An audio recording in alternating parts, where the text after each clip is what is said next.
My name is Zoe Lynn. I'm 33 years old, and this story begins on a frigid Christmas Eve. My car's heater was blasting as I navigated the snow-slick roads of Indiana, headed east toward the home I'd grown up in, but hadn't stepped foot inside for almost 3 years. On the passenger seat, a homemade cherry pie steamed gently in its dish, the sweet scent a memory of happier holidays. In the trunk, carefully wrapped presents with hand-lettered tags rested beside an old duffel bag containing everything I'd need for a week away from the city. The drive had already taken twice as long as expected snowfall and holiday traffic, conspiring to slow my progress. But I didn't mind. I'd been dreaming of this return for months, determined to reconnect with my mother and younger brother after so many years of strained calls and missed birthdays. My heart was hopeful, almost childlike in its anticipation. Growing up in our small town in western Ohio, family was everything to me. After my parents' bitter divorce when I was 14, I became the reliable one cooking dinners when Mom worked late shifts at the diner, helping my brother Ian with his homework cleaning up after his messy teenage years.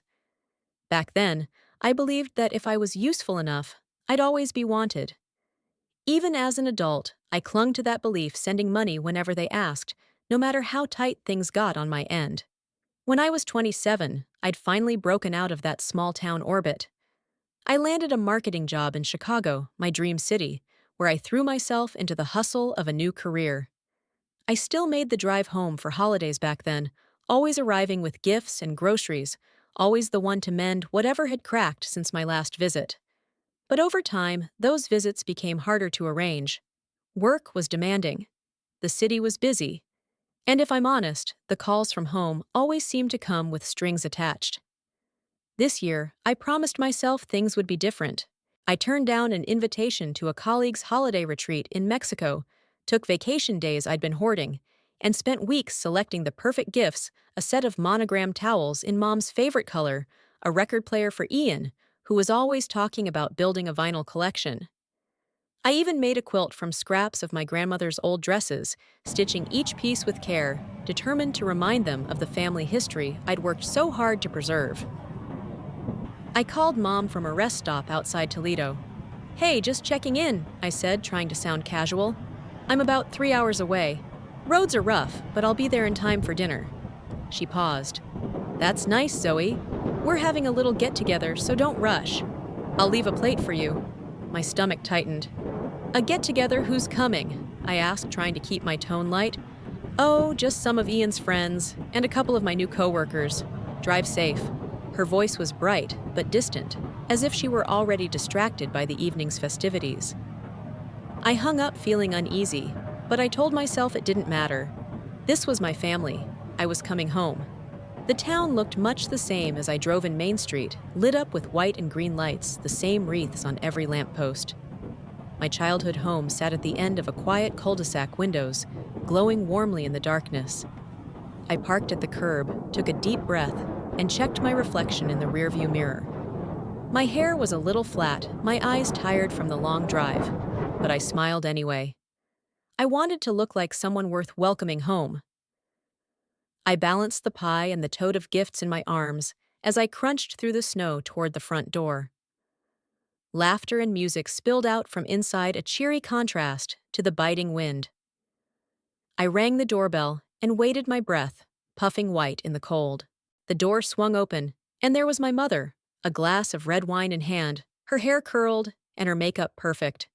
For a moment, I saw the woman who used to sing me to sleep, who taught me how to bake Christmas cookies and make tree ornaments from pine cones. But the softness in her eyes vanished the instant she saw me. "Zoe," she said, surprise flickering across her face. "What are you doing here?" I blinked, confused. "I told you I was coming. I've been calling all week. I brought the pie you love and the quilt. I can't wait to show it to you." Behind her, I could see the living room full of people I didn't recognize. Ian stood there, too, looking older and more polished than I remembered, his arm around a woman I'd never seen before. The sight of them hit me like a cold gust of wind. "Mom," I said, shifting the pie awkwardly, "can I come in? It's freezing out here." She glanced back at the party, then turned to me with an apologetic smile that didn't reach her eyes. "Zoe, I don't think tonight is a good time. We're kind of full up. I swallowed hard, my chest tightening. Full up. This is my home, too. She sighed, as if I were a child asking for something unreasonable. I know, but it's complicated. We'll talk tomorrow, okay? Just not tonight. I looked past her at the warm lights and the laughter, the life that was continuing inside without me.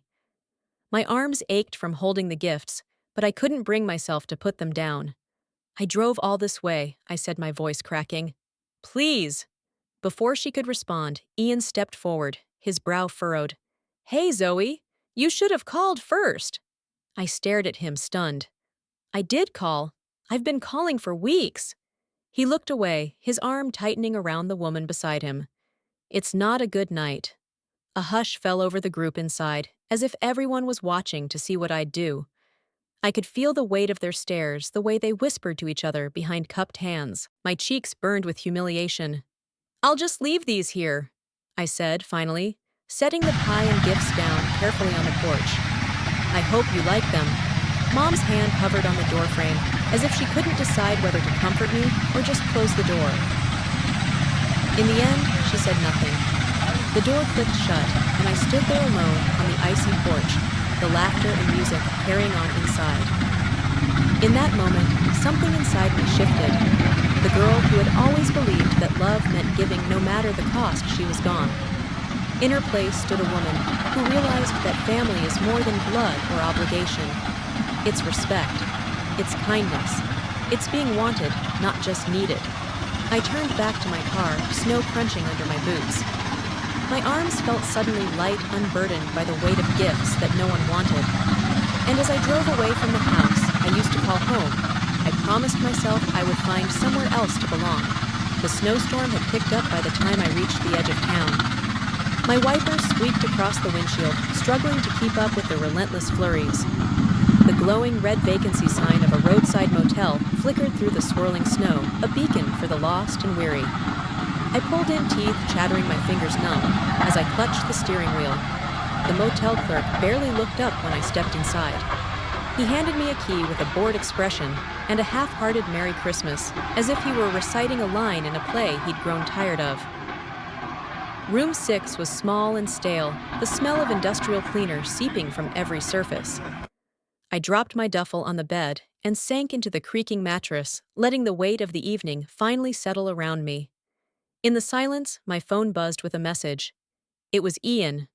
Sorry about tonight. Didn't know you'd actually show up. We'll talk tomorrow. Merry Christmas. His words felt as hollow as the room I sat in. I didn't respond. I didn't trust my fingers to type anything, but the truth that I was done. Instead, I forced myself to stand to wash my face in the cracked bathroom mirror and to take a few deep breaths. My reflection stared back at me, a woman with dark circles under her eyes and a hollow ache in her chest. But there was something else, too. Something sharper. Resolve. I'd spent years sending money home. When Mom said the mortgage was behind, I sent what she needed. When Ian needed a new car for a job that never seemed to last, I transferred funds. My bank statements were a litany of sacrifices made in the name of family. I'd never asked questions, never demanded explanations. I believed that helping them was the same as loving them. Now, sitting on that hard motel bed, I realized how easily love can be twisted into leverage. I opened my laptop and logged into my bank account.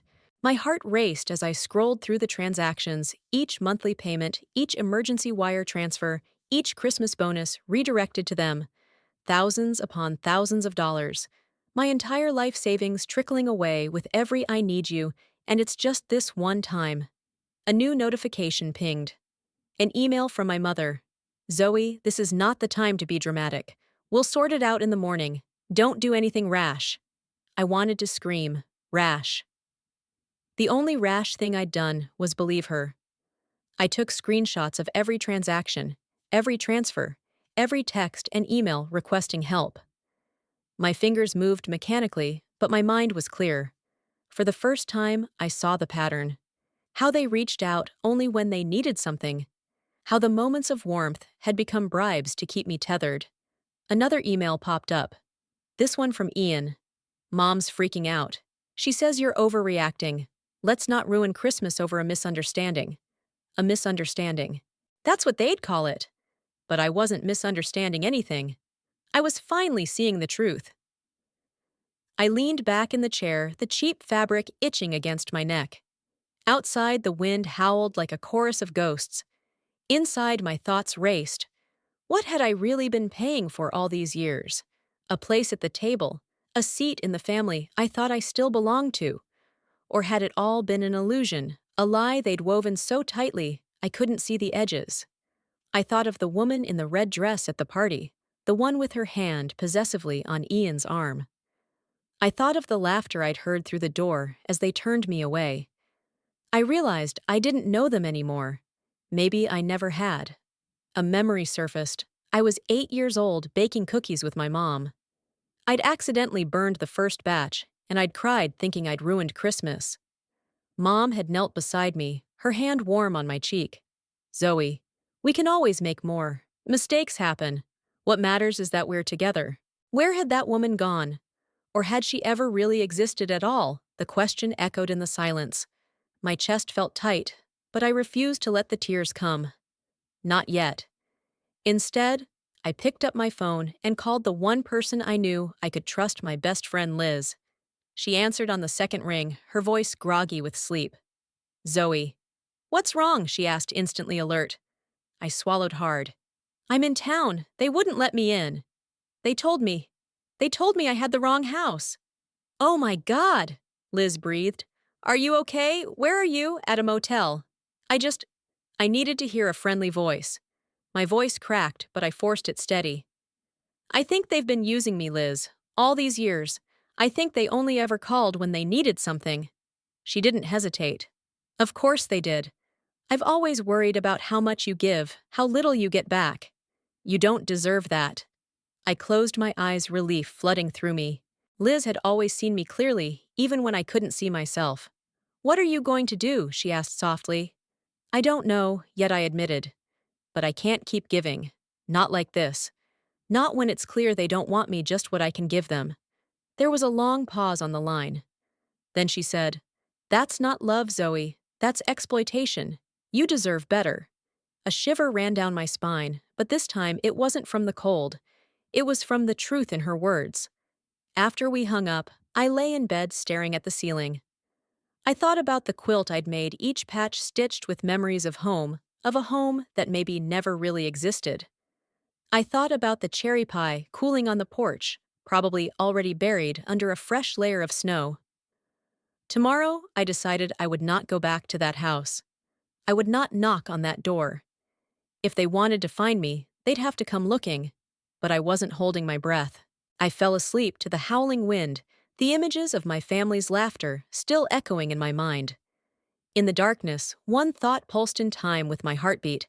I would no longer pay for love that wasn't real. When I woke up on Christmas morning, the world outside was covered in white. The sun glinted off the snow like a promise of something new. And in that pale light, I made a vow I would protect myself now. No more apologies, no more explanations. Just the truth and the freedom that came with it. The next morning, the motel room felt like a cocoon.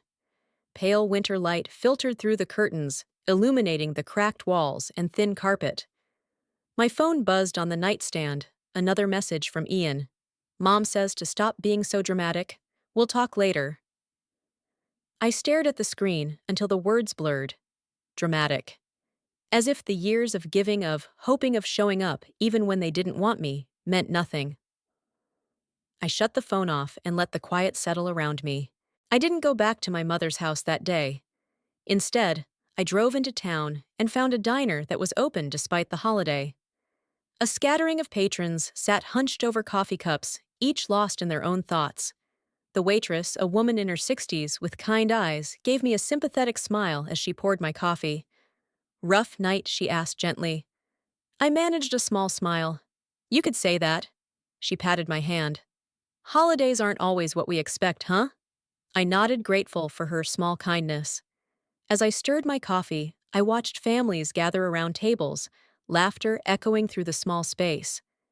My mind drifted back to the laughter I'd heard at Mom's house the night before, the way she'd shut the door in my face without a hint of hesitation.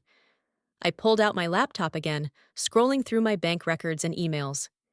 Each transaction felt like a nail in the coffin of the family I thought I had. My mother's voice echoed in my head, dismissing me as overreacting. Ian's messages always minimizing, always redirecting blame. A memory surfaced last year when I'd sent $2,000 after Mom said the furnace had broken in the dead of winter. I'd imagined her and Ian huddled in the cold, my money a lifeline. But what had it really paid for, the laughter and luxury I'd glimpsed through that window? The waitress returned with a plate of pancakes. "On the house," she said. "You look like you need them." I blinked back tears, touched by her unexpected generosity. "Thank you," I whispered. She smiled and moved on, and I sat there in that booth for hours, piecing together the story I'd never wanted to see. Each payment I'd sent, each call I'd answered, it wasn't love. It was leverage. By the time I left the diner, the sun was low in the sky. My phone was still off, and I felt lighter for it. I didn't want to hear another excuse or demand. I didn't want to hear about how I was overreacting, how I was the problem. Back at the motel, I called Liz again. She answered on the first ring. "Zoe, I've been thinking about you all day," she said. "Are you okay?" "I think I'm done," I said, my voice steady. "I can't keep pretending this is just a misunderstanding. It's not. They don't see me as family, just as a source of money." There was a pause. Then she said, "That's a hard truth, but it's the right one." I took a deep breath. "I'm going to cut them off, Liz. No more money, no more support." She didn't hesitate. "Good. You deserve better." I felt a surge of relief. Hearing her say it made it real. That night, I logged into my accounts and canceled every automatic transfer. My hands trembled, but I kept going. I closed out the credit cards Mom used for emergencies. I changed passwords, secured my accounts, one final severing of the ties that had bound me for too long. When I was done, I sat back and let the quiet settle around me. It wasn't the joyful holiday I'd imagined, but it was honest. It was the start of something new. My phone buzzed again, voicemails and texts piling up. I didn't read them. I didn't need to. I knew what they'd say, guilt manipulation, maybe even threats. None of it mattered anymore. The next morning, I checked out of the motel. The clerk gave me a sympathetic look as he slid my receipt across the counter. "Safe travels," he said. "Thank you," I replied and meant it. I drove back to Chicago with the radio off, my thoughts, my only companion. The snow-covered fields gave way to city skyline, the familiar outline of buildings, comforting in their familiarity. My apartment felt like a sanctuary when I finally stepped inside, the quiet warmth wrapping around me like a blanket. I set my bags down and stood for a moment, letting it all sink in. The betrayal, the hurt, it was still there, but it felt different now. Less like a wound, more like a scar. A part of me, but not the whole of me. I spent the afternoon cleaning, reclaiming the space that had always been mine. The apartment was small, but it was filled with things I'd chosen, things that brought me comfort and joy. No one could take that from me. That evening, Liz came by with takeout and a bottle of wine. She pulled me into a hug the moment she stepped through the door. "I'm proud of you," she said softly. "This isn't easy, but you're doing it." We ate on the couch, watching the twinkling lights of the city outside the window. For the first time in years, I felt like I could breathe. "I'm not sure what comes next," I admitted, swirling my wine in its glass. "But I know I'm done chasing people who don't want me." She raised her glass. "To new beginnings," she said. "To new beginnings," I echoed. As we talked and laughed late into the night, I realized that family isn't just about blood. It's about the people who choose to show up, who see you, and want you just as you are. I didn't know what the future held, but I knew this: I was done being used. I was done paying for love that was never real. And in that quiet truth, I felt the first flicker of something I hadn't felt in a long time: hope. The following week passed in a blur of phone calls and panicked messages, none of which I answered. My phone lit up with desperate texts from Ian and Mom, alternating between pleading apologies and furious accusations. "How could you do this to us? You're overreacting. Call me back right now. I let them pile up unread while I focused on reclaiming my life. I met with my boss in Chicago to confirm I'd be back at work after New Year's. She eyed me carefully during our meeting, noting my distraction, but didn't press. The quiet support in her gaze was enough. In the evenings, I found solace in small routines, cooking real meals for myself, rewatching old sitcoms that once made me laugh, and slowly starting to believe that the life I'd been building in the city could finally be fully mine. Each small act of self-care was a declaration I would not be defined by what they'd taken from me. But the peace I was beginning to carve out for myself shattered one cold Thursday afternoon. My phone rang with a Chicago number I didn't recognize. I answered, wary. "Zoe, it's Mom." Her voice was measured as if she'd practiced every word. "I'm here in the city. Can we meet, just to talk?" I hesitated, torn between the instinct to protect myself and the ghost of the girl who still wanted her mother's approval. "There's a coffee shop near your apartment," she said. "I'll text you the address." Against my better judgment, I agreed. A part of me wanted to hear her admit the truth. But deep down, I knew better than to expect an apology. The cafe was warm and crowded, the scent of roasted coffee beans wrapping around me as I stepped inside. Mom sat at a corner table, wearing a sleek coat I didn't recognize, and a forced smile that didn't reach her eyes. "Zoe," she said, standing to give me an awkward hug. It felt rehearsed, like a performance for the onlookers. I sat across from her, wrapping my hands around a paper cup of chamomile tea. My stomach was tight, my pulse racing. "You look well," she said, studying me with a critical eye. "Chicago suits you," I said, nothing waiting. She sighed, setting her cup down. "I'm not here to fight. I'm here because I'm worried about you. Cutting us off like that on Christmas, no less. It's not like you, Zoe." I swallowed hard. "I did what I needed to do, Mom. You turned me away on Christmas Eve. You told me I had the wrong house." She flinched but didn't deny it. "It was a misunderstanding. You caught us off guard. There were people there I needed to impress. You showing up unannounced, it put me in an impossible position." I shook my head. "An impossible position? I'm your daughter." Her lips tightened. "You've always been so dramatic, Zoe. You make everything about you. But it's not just you, you know. I have responsibilities. People I need to consider. People who aren't your family," I said softly. She leaned forward, her voice low and urgent. "You don't understand. Ian and we're trying to build something better. The spa, the connections, it's not just for us. It's for all of us. For the family name. We couldn't afford to have you there." I cut her off. "You mean you couldn't afford to have me there if I wasn't paying for it?" The words hung between us, heavy and sharp. For a moment, her mask slipped, and I saw something raw in her eyes, fear, maybe, or shame. But then it was gone, replaced by cold anger. "You've always been so ungrateful," she said, her voice trembling. "After everything I've done for you, after everything I sacrificed to give you a better life." I felt my hands shaking, but I didn't look away. "What you did was take.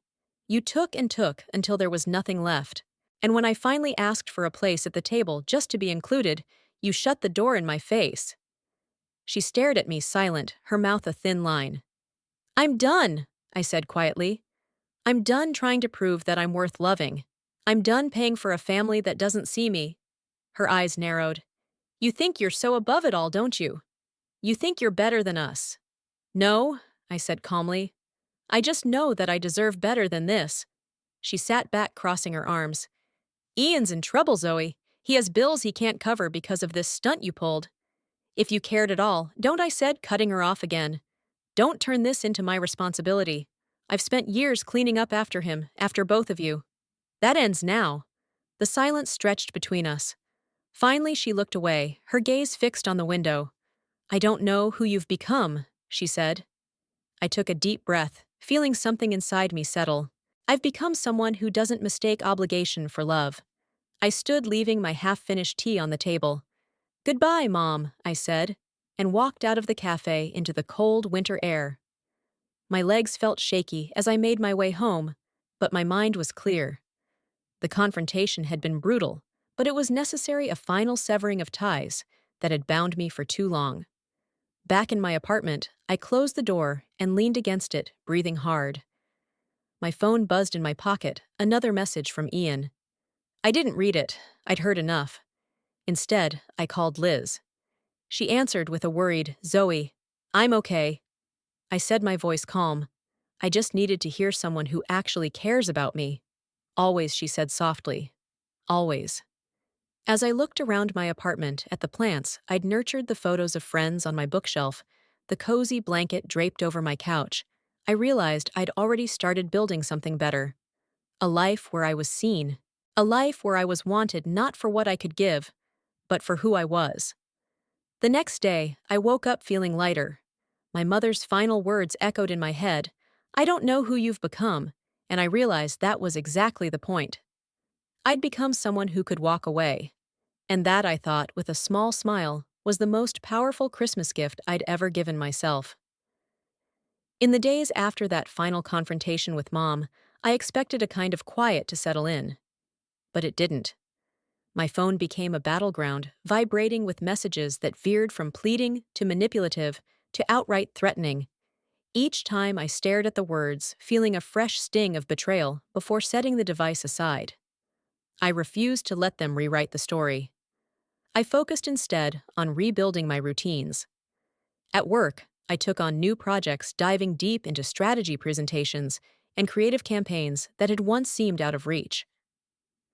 My boss, sensing the shift, began giving me more responsibility. I didn't mention the war raging in my personal life. I didn't need to. My performance spoke for itself. But even as I thrived in that world, I couldn't ignore the ache of what I'd lost. Some nights, I lay awake staring at the ceiling, replaying old memories of family movie nights and Sunday dinners. I wondered if any of it had been real, or if I'd always been the outsider, valued only for the ways I could serve them. On a cold January night, I received the voicemail that pushed me past the final line. My mother's voice was steady, almost clinical. "Zoe, you've left us in an impossible situation. Ian's landlord is threatening eviction. The bank is calling about the spa investment. You need to fix this. You owe us that much after everything we've done for you." Everything they'd done for me. The words rattled around in my head like loose change. They weren't just ignoring my pain, they were rewriting it, recasting themselves as the victims.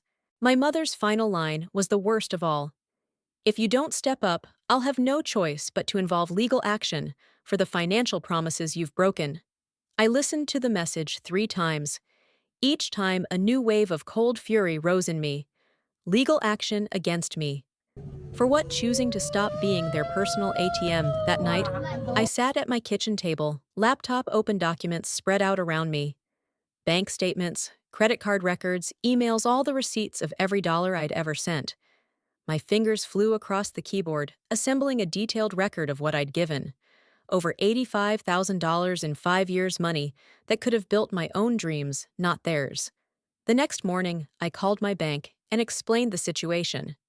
The representative on the other end of the line was sympathetic, if unsurprised. "You've been a victim of financial abuse," she said gently. "This isn't unusual in family situations, unfortunately. Let's make sure you're protected." We reviewed every account. I added new security measures, flagged suspicious activity, and finally, at her suggestion, froze my credit for the first time in my life. The idea that my own mother might attempt to access my accounts without my permission wasn't paranoia anymore. It was a precaution. As I ended the call, I felt a calm I hadn't known in weeks. I wasn't powerless. I wasn't just some passive participant in their endless demands. I was taking back control. Liz came over that evening, armed with takeout and a determination to distract me. "I can't believe she threatened you like that," she said, shaking her head as we sat cross-legged on my living room floor. "After everything you've done for them." I shrugged, poking at my lo mein with a fork. "It doesn't matter what they say anymore. They don't get to define what's real. I know what I've done. I know who I am." Liz gave me a small, proud smile. "And who you are is enough." Those words stayed with me as I pushed forward. I started seeing a therapist, a gentle woman named Dr. Peters, who listened without judgment.